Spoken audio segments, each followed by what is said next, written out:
right. So the key aim of our reportage, the key aim of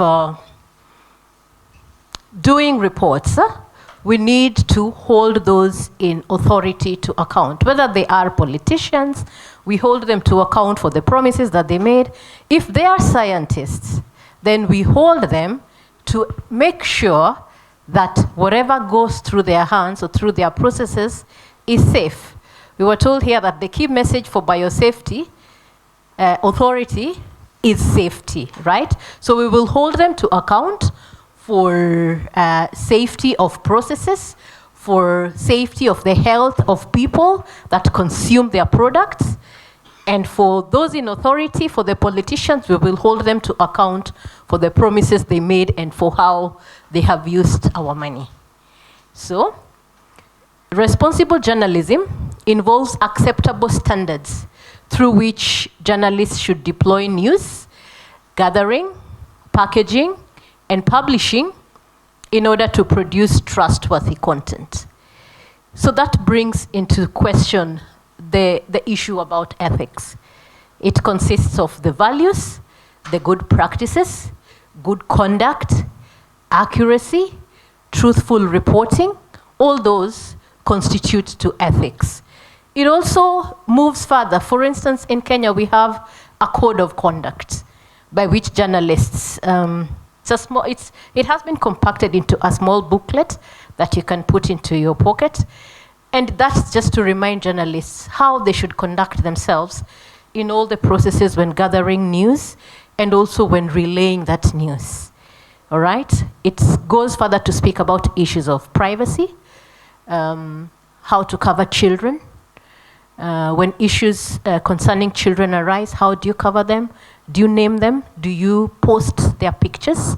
So all those constitute ethics, because that's why we have ethics in place, and also that's why we have law in place, so that we avoid harmful things getting out through the various media to society, to harm individuals, either through saying bad things about them, defaming them, or through exposing them to harm.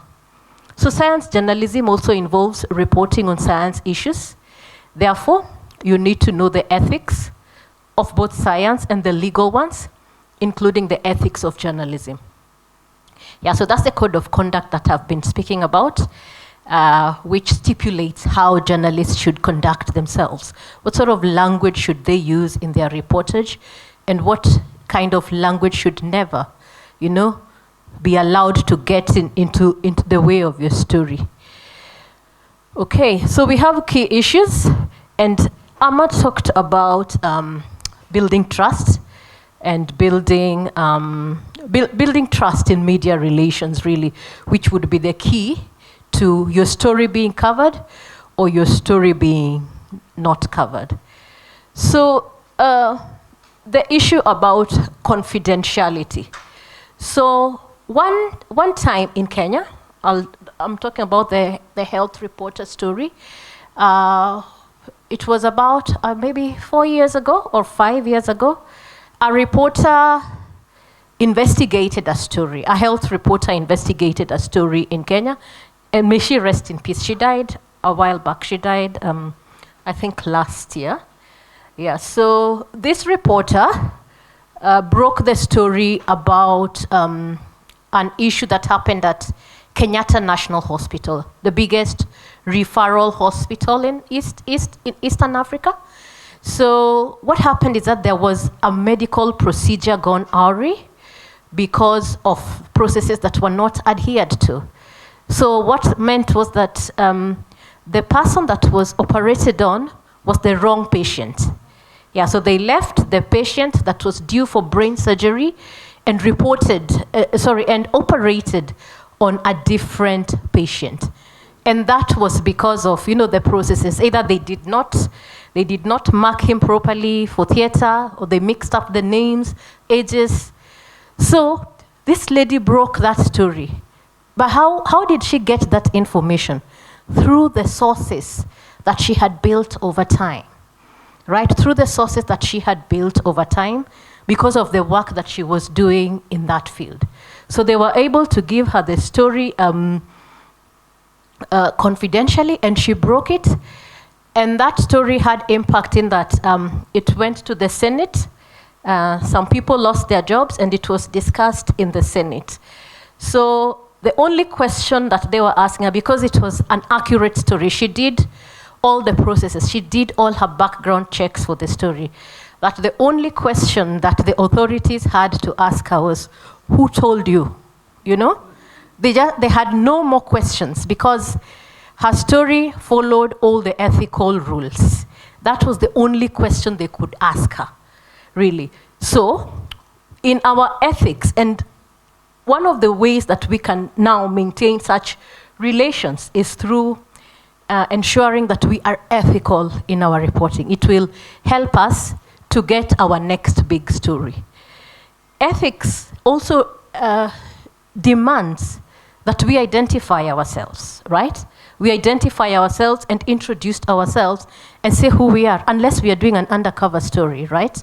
And an undercover story, you'll be masquerading because there's something that's happening evil in society that you will not get if you don't masquerade. So when you're doing a reporting, you need to identify yourself, introduce yourself, say what you would like to do, especially if you're doing something that's in the open, really.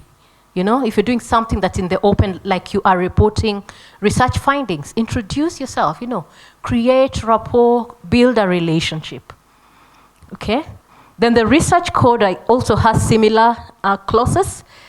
Consent for interviewing, introduce yourself and allow the person that you're talking to know who you are. In fact, go a step further if you need to record, you know, ask them, I would like to record this. This is not for anything else. This is for my purposes of accuracy, you know. I would like to quote you correctly. So take that step and be open, you know, be transparent in the processes that lead to your news gathering. That constitutes to ethics. So that when something happens legally, then you will be able to stand by your story. When something happens and you're sued, the Nation Media Group was able to stand by their word, by their story. Why? Because they did all the background checks in that story. That's why the only question they would be asked was, who told you? Okay? So, commitment to truth and accuracy. It's important to quote correctly, date, location. I worked somewhere once, and then there was this scandal of a reporter who faked a story, you know? They were given impressed to go to some place, to drive down with the driver, go to some place, do stories, and then they apparently didn't go. But they came back, used file footage, and reporting, you know, reporting that something happened. That's totally unethical. In our reportage, we must be able to quote correctly, who's talking, what date, yeah? And then when reporting, okay? When reporting, if you're using file footage, please show the date that happened. From the guild where I work, we once used to have town hall meetings. And town hall meetings were a way to just to reach out to the communities and tell them what the media does. So we went to Lamu. Lamu is an island in the coast of Kenya. It's known for slow life. It had been in the news for a long time for terrorism because of its proximity to the Somalia border. So not many journalists go there. So we went to Lamu. And one of the things that they told us was that the media hardly ever goes there. People don't have media houses do not have their correspondents in Lamu. They have their correspondents miles away. And when people do stories from Lamu, they use footage, they use photos of a different town to portray Lamu, right? They talk about Lamu issues and they use footage from different towns without knowing So that is quite unethical. They said they are usually highly misrepresented in the editorial agenda. All right? Then also in interviewing, ensure that it's working. Ensure that the interview actually took place. Another example that I came across during COVID time, we went across the country interviewing, training reporters, the COVID season, about media sustainability, trying to find out what they were going through. So one of the reporters in one of the areas gave us a story. They were giving their experiences, and they were really actually quite honest. So the reporter tells us that it was so difficult. It was such a difficult place during the COVID season that what one of them did was to fake an interview. All right? They used the sound bites of the politician that they want to extort and compile it into a story for a bulletin, complete with jingles, and said, this one is ready to go for the 1 p.m. news. Huh? Are you going to give me money or not? You know, so unethical. First, you're extorting somebody of money. Next, you are misrepresenting. That is disinformation, because you've picked his sound bites previously and then pieced them together into some weird story, and you want him to give you money, or else you send that to your media house as a story within the bulletin, complete with jingles. So that was something they were doing, and they really didn't have a problem telling us. They said, no, these things are happening. So that is totally unethical. It's unfair, it's unjust, and then the source is lacking in integrity. Okay? So confidentiality of participant information is also quite important as an ethical issue, and that cuts across both in research and in journalism. So how do we then ensure that we are being ethical in all the processes, in both news gathering and publishing? We must exercise independent journalism. We must interrogate.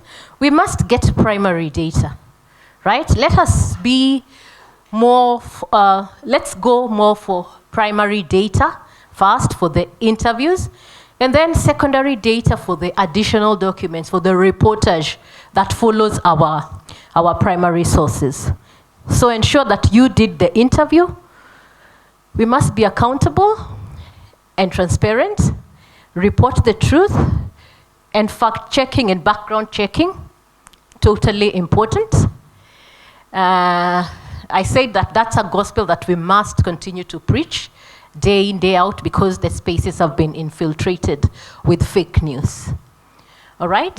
Being accountable to society, that's because we do our work in public interest, and our sort of reportage should not instill fear, but enable us to get to the truth. So how do we foster this? Here we have scientists, and we have in the past, I think that gap is now closing, is it? The gap between saying that scientists are not talking and scientists are storing their data in the lab. It's not. Okay. I hope that it will gradually be closed up, right? I hope that we can gradually close up that gap by building more sources as scientists. Now I'm speaking to scientists. Building more journalistic sources that you can talk to freely in the course of your research. So that if we would like to report on what you're doing, then we are free to engage. At what point of the study can we report, right? At what point of what you're doing can we report? Journalists, it is our role. In order for us to be ethical, then it is our business to discuss with the scientists what can be reported at this point. So we are ready to release the GM mosquitoes in the field, right? We are ready to release them.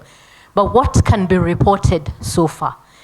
A conversation with the scientist will help to establish what can be reported at that time and what cannot be reported. Can we report the source of the funding? Who's spending their money? Who's pouring their money into that research? Can that be revealed at that time? You know? Are there any findings that can be reported? Are these conclusive?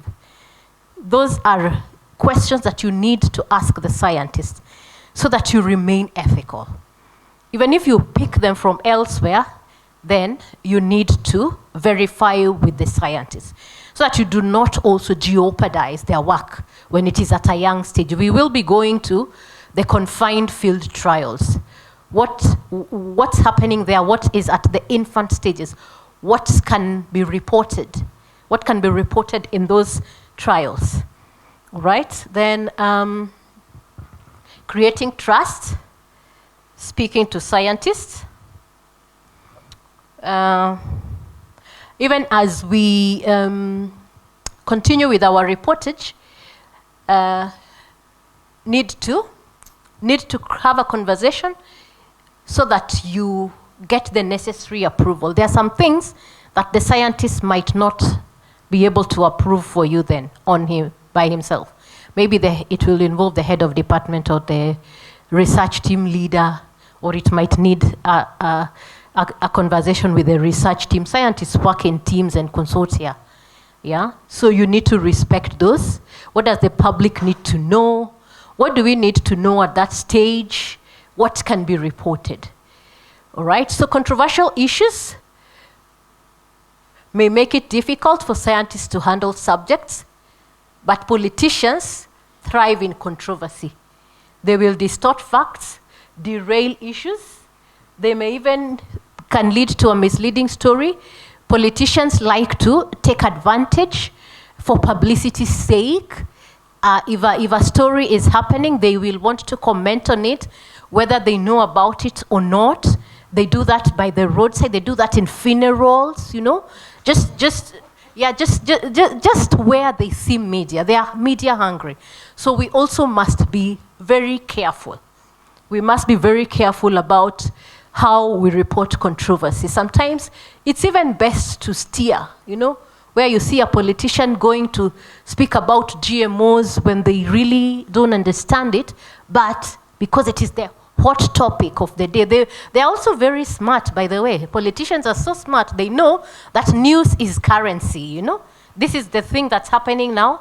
Parliament has rejected the bill, or the bill is time-barred by Parliament. Then now, it's a hot topic. It is current. Therefore, it will make news. If I comment on this, I'll get a soundbite on TV tonight. So then they cash in on it. They're smart. But do not let them woodwink you into misleading the public. Controversial issues may make it difficult to handle subjects. Yeah, they will come in, the politicians, that is, to distort facts and derail, trivialize issues, making statements about an issue that's hot. So, in all this, let's remember to go back to the fundamentals of ethics, quote more of peer-reviewed articles. When we follow all the ethical principles, then we will be within the framework of legality. We will keep ourselves free of lawsuits because we will have followed all the issues that lead to a good story. We will be within ethics. We will be accurate. We will have fact-checked. We will quote properly. We will get the right interviews. We will just quote properly. Then our legal issues will have been dealt with, right? When we are within the ethical framework, then we have sorted our legal issues. The lawsuits will not arise. Thank you.